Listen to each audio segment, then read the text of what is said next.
El foco debe regresar a lo más importante: Israel Vallarta sigue preso sin sentencia después de casi 20 años.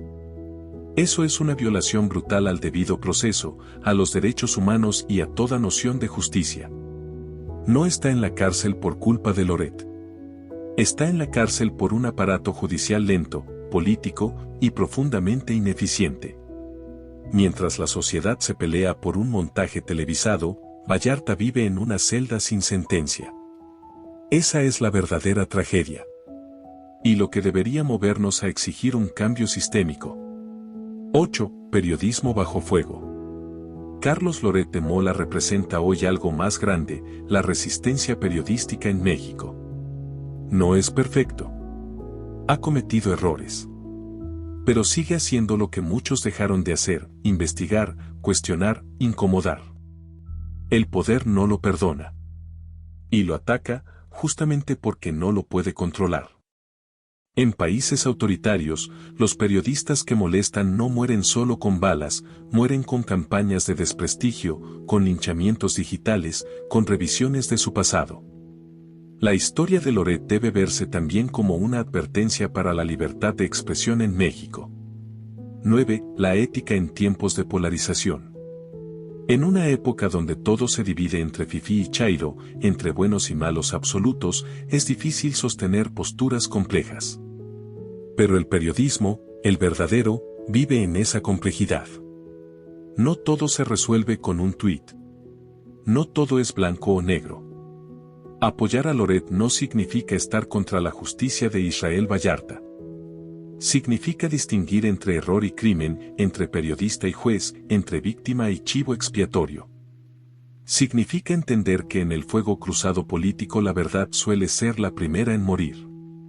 10. Reflexión final: ¿qué historia estamos contando? Este caso ya no es solo sobre un montaje o una transmisión. Es sobre lo que el país decide recordar y olvidar. Es sobre cómo castigamos a quienes dicen la verdad incómoda, y cómo protegemos a quienes manipulan la narrativa desde el poder. Loret no es perfecto, pero es necesario. Porque sin voces como la suya, la oscuridad gana. Hoy más que nunca, el periodismo libre debe ser defendido, incluso si alguna vez se equivocó, especialmente si supo reconocerlo. Porque no se trata de defender a una persona. Se trata de defender un principio. No olvides compartir este video, darle like y suscribirte.